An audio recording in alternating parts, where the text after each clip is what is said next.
Okay, so today I was working with an awesome team. Love going in and working with business owners. Not only do I work with the owners, the teams as well is great. However, the reality of being a womanpreneur, particularly a womanpreneur who has children, is that we also need to balance our little people. And one of the things I get asked all the time is how on earth do we balance being a woman who runs a business, wants to work and kind of make an impact and serve lots of clients and get their message or their product out there, but also be a successful mum? And to be honest, it's not easy. I talked in a previous video about having a power team. That's the first thing I would advise. And then it's really about planning. And you know what? Rules. The rules that we have for ourselves.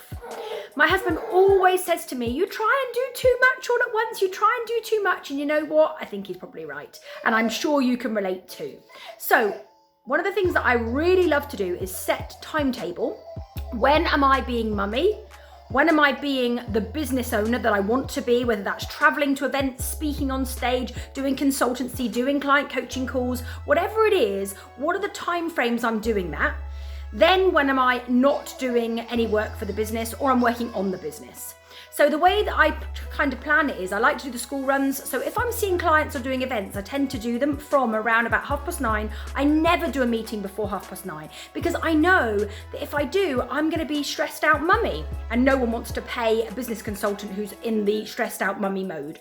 I then work all my day and then I go and be mummy again. I love to do school runs unless I'm away speaking at an event or running a big event, obviously.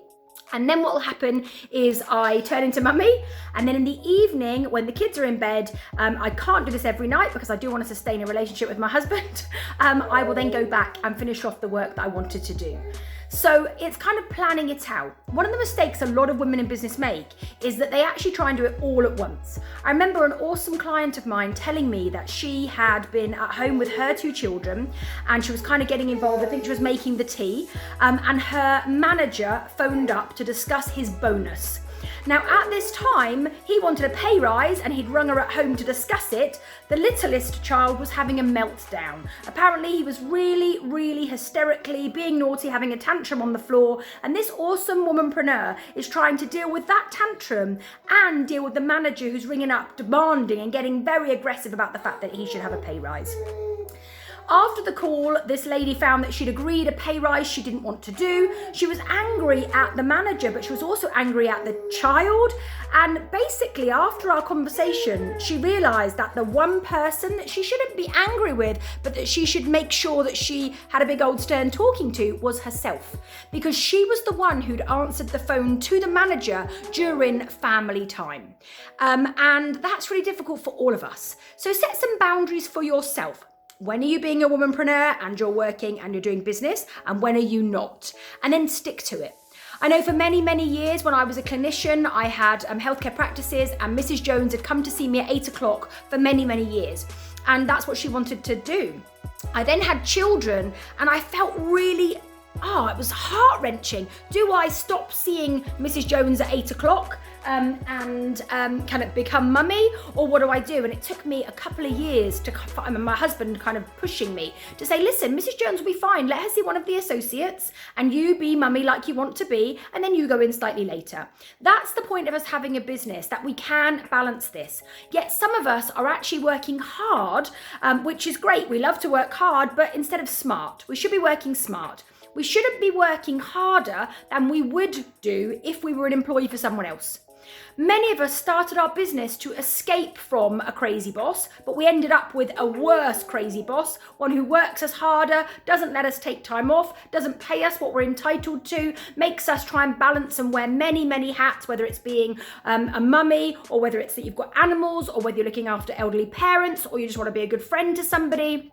So don't be that awful boss.